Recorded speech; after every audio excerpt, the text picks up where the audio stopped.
परीक्षित, आज ठाकुर जी दौड़े दौड़े दौड़े एक गुप्त कमरे में गए हैं और श्री कृष्ण ने आज उस गुप्त कमरे में से पुरानी अपनी पेटी निकाली। 115 साल पहले की वो पेटी निकाली। उस पेटी की चारों ओर यशोदा मैया की यादें थी, उन बाल बालों की यादें थी, उन गायों की यादें थी, उस ब्रज की यादें भरी हुई थी। उस पेटी को खोल के आज कन्हैया ने अपने पुराने मकराकृत मकर जैसे झिलमिलाते हुए मकड़ी के जैसे कुंडलों को धारण किया। परीक्षित, आज सुंदर रत्नों से जटित मुकुट को उतार दिया और आज कन्हैया ने पाग बांधी। सुंदर पाग बांध करके कन्हैया ने मन को धारण किया। एक एक चीज को उठा उठा के हृदय से लगाते हैं मेरे श्याम। आज छड़ी सब त्याग दिया, रेशमी धोती बगलबंदी सब त्यागे हैं कन्हैया। आज वही पुराना वो गोद चलाते समय मैया ने दिया हुआ था दंड, वो लिया। नाक में नथनी बेसर बेंदा धारण किया श्री कृष्ण ने और आज ऊंची धोती धारण की है कन्हैया ने। ऊंची धोती, कटी कांचनी कौंधनी सब धारण कर रहे हैं कन्हैया और वही पुराने सब नूपुर, पुरानी पायल, हाथ में लघु।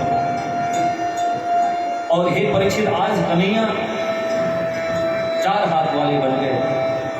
एक हाथ में दंड है, एक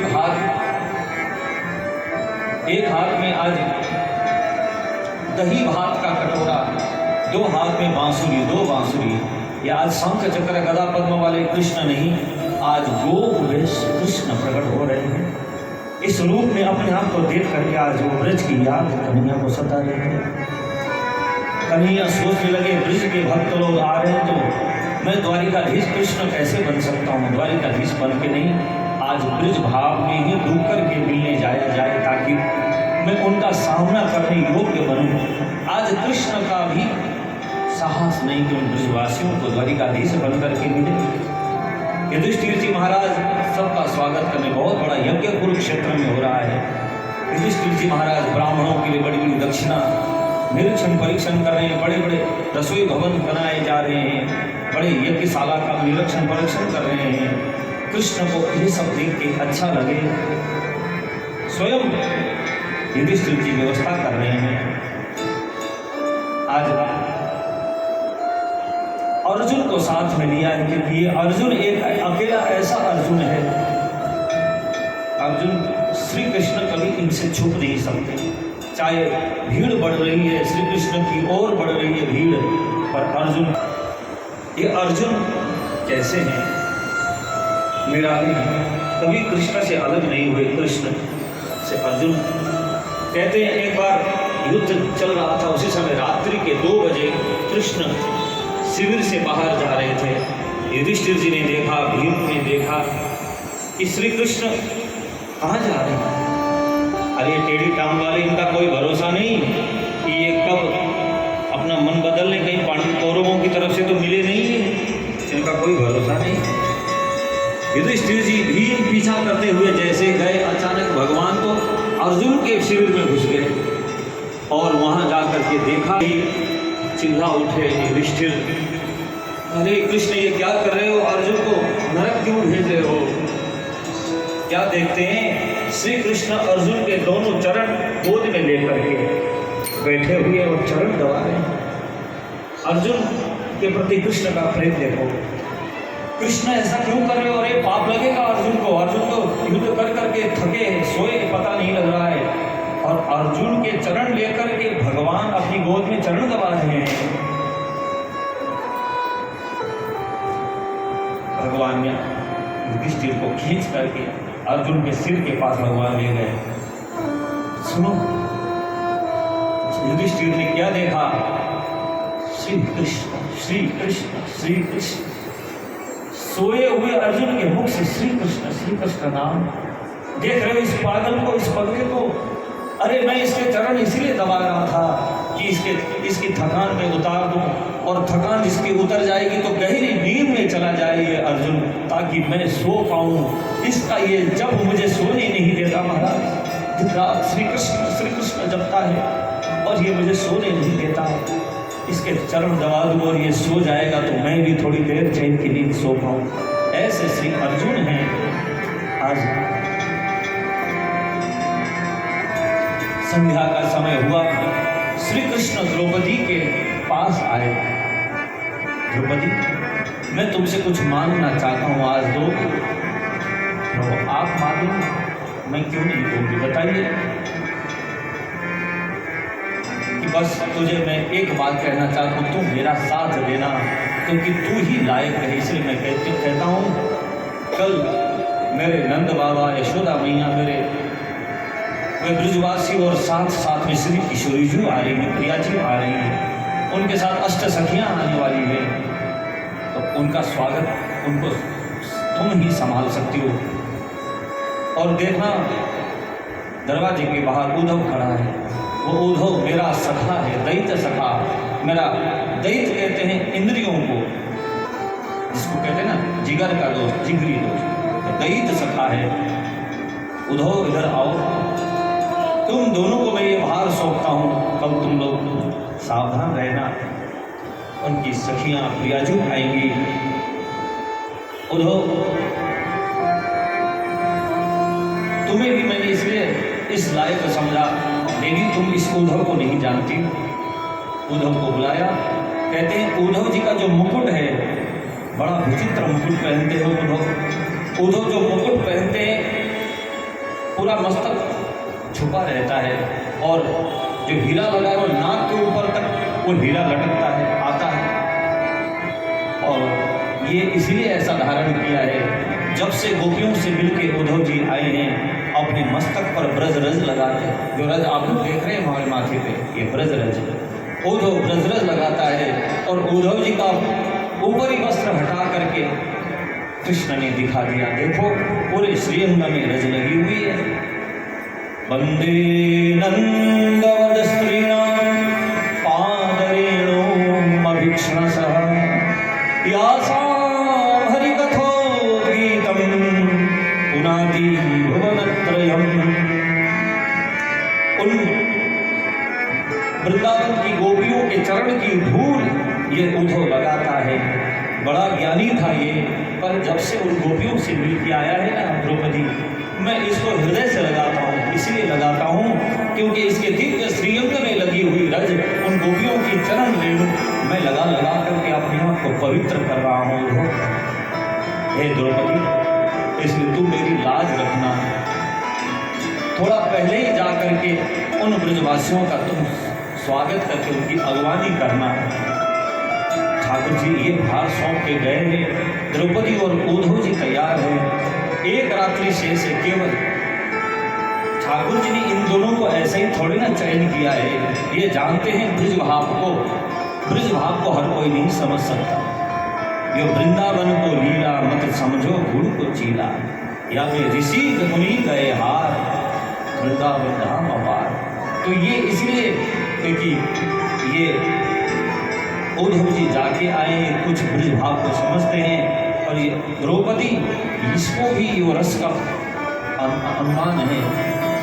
आज क्या कहें, परीक्षित रात भर श्री द्रौपदी जी और उद्धव जी ने मिल करके उन ब्रजवासियों के लिए, क्योंकि युधिष्ठिर जी ने तो द्वारिका वासियों के लिए सोने के महल तैयार किए, हस्तिनापुर वासियों के लिए भवन तैयार किए हैं, पर ये ब्रज भाव वाले इसमें सुखी नहीं रहेंगे। ठाकुर जी मथुरा से वृंदावन पैदल भी जाओ तो 1-1.5 घंटे में पहुंच जाएंगे, 10-12 किलोमीटर। और बुलाया क्यों नहीं, गए क्यों नहीं?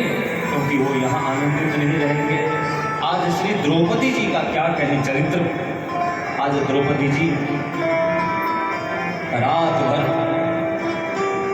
वृंदावन से सुंदर सुंदर लताएं मंगाई हैं, सुंदर लता बल्लिनियां मंगा करके वृंदावन से कुंज तैयार कर रही हैं। वृंदावन की रज जो उद्धव जी के शरीर पर लगी हुई थी उसको शरीर से झाड़ा है, और कुछ रज में उस रज को मिला दिया ताकि ब्रज रज उसमें बिखर जाए। और आज सुंदर लता वल्लरियों का सुगंधमय कुंज, छोटे छोटे छोटे ऐसे अलग अलग स्थान बनाए, छोटी छोटी कुंजों को तैयार किया और बेला, जूही, मौलश्री, चंपा, चमेली, गुलाब आदि से, और उद्धव जी के जीवन में, द्रौपदी के जीवन में जो अलौकिक मणियां जो उन्होंने खजाने इकट्ठे कर रखे थे, उन सबको एक वो फूलों का दिव्य सिंहासन तैयार किया है। तुलसी का, वृंदा सखी ने तुलसी का जो सिंहासन तैयार किया है, चारों तरफ उन मणियों को बिखेर दिया। बहुमूल्य जो इंद्र के मस्तक पर सजाए जाते थे वो हीरे लगाए जा रहे हैं। ऐसा बहुमूल्य आसन तैयार किया गया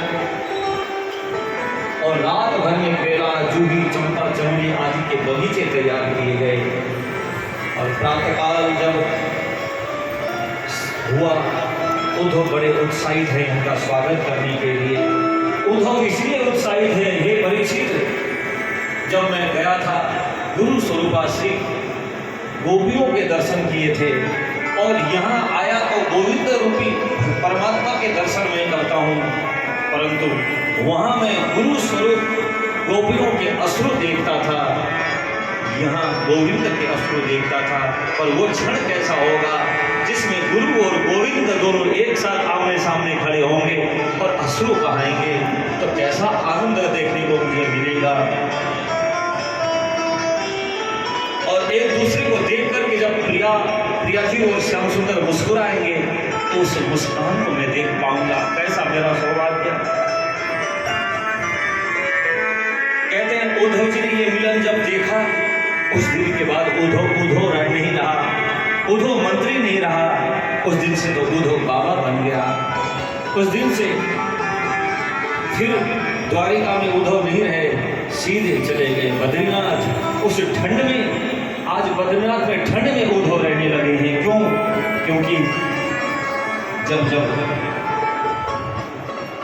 जब वो बद्रीनाथ की ठंड उस प्रेम के रस को जमाएगी, उस प्रेम के रस को जमा करके रखेगी वो बद्रीनाथ की ठंड, और समय समय पर थोड़ा थोड़ा उस प्रेम के रस को पिएगा उद्धव। इसलिए बद्रीनाथ धाम जाकर के विराजमान हुआ। आज वसुदेव देवकी आ रहे हैं प्रातःकाल, इधर हलधर लौहिया आ रहे हैं, गोपेश श्री कृष्ण आ रहे हैं साथ में। और इसमें और एक भाव है, एक तरफ तो इस वेश में आ रहे हैं, साथ साथ में जैसे किशोरी जी की अष्ट सखियां हैं, ऐसे श्याम सुंदर के अष्ट सखा हैं। स्तोक, कृष्ण, बरुथक, सुबल, मनसुख आदि आठ सखा साथ में आ रहे हैं। उद्धव जी ने हाथ जोड़ करके सबका स्वागत कर रहे हैं, सखी सहचरियां साथ में आ रही हैं। आज परीक्षित एक रूप में उधर श्री कृष्ण युधिष्ठिर जी के साथ हैं, वहां सबके साथ मिल रहे हैं, परंतु दूसरे रूप में जैसे ही श्री कृष्ण ने मां यशोदा को आज देखा, हे परीक्षित, दूर पहली बार जब मिलन हुआ, श्री कृष्ण का जो भूप वेश में श्री कृष्ण तैयार हुए थे, 125 साल के कन्हैया हो गए हैं, पर आज यशोदा मैया को जैसे ही देखा, कन्हैया दौड़े और दौड़ते ही उनका 8 वर्ष का रूप में परिणत हो गया स्वरूप। 8 वर्ष के लाला बनकर के दौड़े। माँ यशोदा ने जैसे अपने लाला को दौड़ते हुए देखा, दौड़े भागे अपने 8 वर्ष के लाला को देखते माँ व्याकुल हो उठे, बार बार सब व्याकुल हो उठे। अरे हम तो सोचते थे श्री कृष्ण द्वारिकाधीश बन गया है कन्हैया, अरे ये तो वो तेरी ऊंची धोती, ये कठी कांचनी, ये वही पुरानी मकराकृत कुंडल। अरे हम तो सोचते थे कृष्ण बहुत बड़ा द्वारिकाधीश बन गया, उसके सिर पर मुकुट होगा, पीठ पीताम्बर होगा, गहने होंगे, अलंकार होंगे, पर हमारो कन्हैया तो बिल्कुल नहीं बदला। श्री दामा जी सोचते थे मैं मिलूंगा नहीं कन्हैया से, पर जैसे ही गले से लगे, मधुमंगल बोला, अरे तू तो कहता था तू कन्हैया से नाराज है, तू मिले वो नहीं, बोला नाराज बाद में हो जाऊंगा कन्हैया से, पर एक बार पहले हृदय से तो लग जाऊं मेरे लाल से, एक बार से कन्हैया से लग जाऊं, बाद में नाराज हो जाऊंगा। बाल बाल हृदय से लग रहे हैं हमारो कन्हैया जैसे का वैसा है। कन्हैया तू अभी भी उस रूप में रहता है, हम तो सोचते थे वृंदावन में गैया चराता। कन्हैया बोले अरे मैं कहाँ बदला, मैं तो वही तुम्हारा कन्हैया हूँ। अरे मैं पहले वृंदावन में गैया चराता था, आज यहाँ द्वारिका की गायों को चराता हूँ। मैं तो आज कन्हैया जैसी माँ की गोद में पड़े 8 वर्ष के देवी की मैया देखते रह गए, क्या हो गया मेरे लाल को। उस बूढ़ी वृद्धा माँ के सूखे स्तरों से झरझर दूध की धारा बहने लगी। एक स्तर से कन्हैया का अभिषेक कर रही है, कन्हैया को दूध पिला रही है मैया, अपने लाल को हृदय से लगा रही है।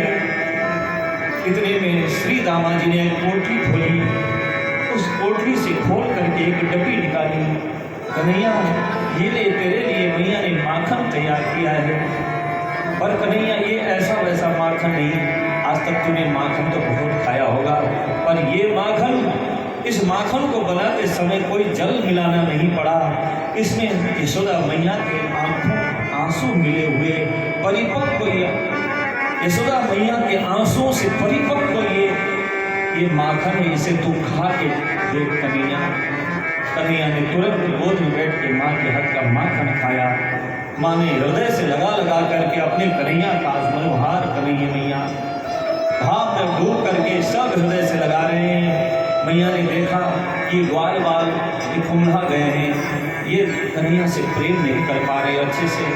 मैया ने गोद से जैसे उठाया, हृदय से सभी लोग लगा लगा के कन्हैया को आज प्रेम दुलार वर्षा कर रहे हैं।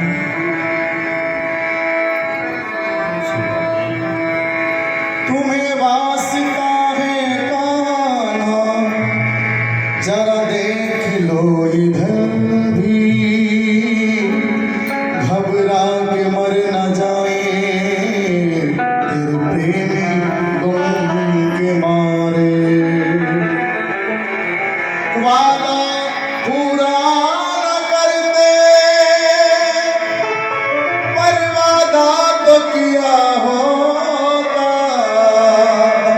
या दिल न दिया होता, या गम न दिया होता। हमको रुला दिया है तेरी याद ने कन्हैया, हमको रुला दिया है तेरी याद ने कन्हैया।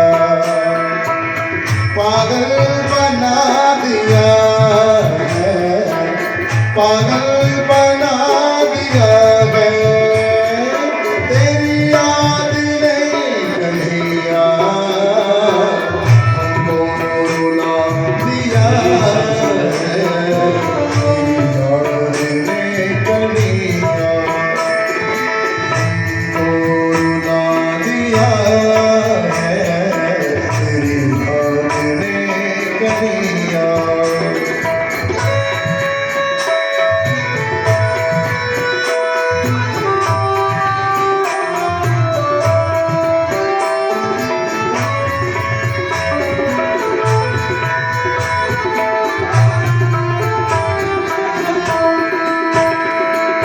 नंदलाल कितने निष्ठुर मेरे मोही हो गए, नंदलाल कितने निष्ठुर मेरे मोही हो गए हो, मेरे मोही हो गए हो।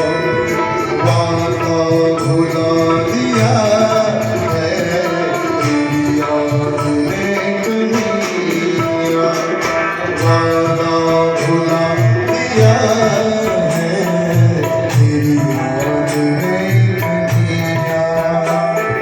पागल बना दिया है, पागल बना दिया है तेरी याद ने कन्हैया, हमको रुला दिया है तेरी याद ने कन्हैया।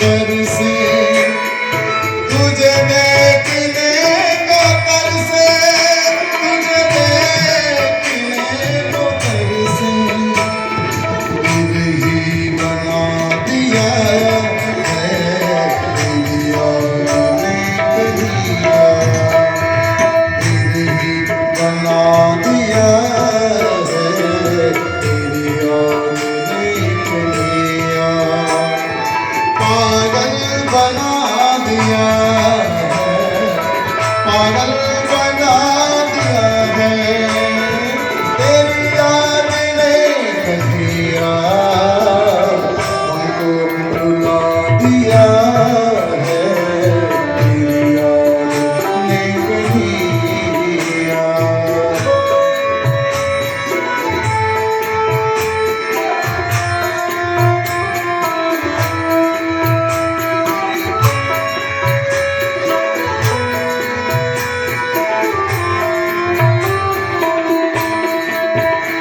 रातों की नींद खोए तेरे लिए ही रोए रातों की नींद खोए तेरे लिए ही रोए तेरे लिए ही रोए ऐसा बना दिया है तेरी याद ने कहिया ऐसा बना दिया है तेरी याद ने कहिया पागल बना दिया है पागल बना दिया है तेरी याद ने कहिया हमको रुला दिया है तेरी याद ने कहिया आ जाओ अब तो प्यारे कब से बुला रहे हैं आ जाओ अब तो प्यारे कब से बुला रहे हैं कब से बुला रहे हैं सब कुछ लुटा दिया है तेरी याद ने कहिया सब कुछ लुटा दिया है तेरी याद ने कहिया पागल बना दिया है पागल बना दिया है तेरी याद ने कहिया हमको रुला दिया है तेरी याद ने कहिया हमको रुला दिया है तेरी याद ने कहिया तेरी याद ने कहिया तेरी याद ने कहिया इस प्रकार वहाँ से भगवान मिले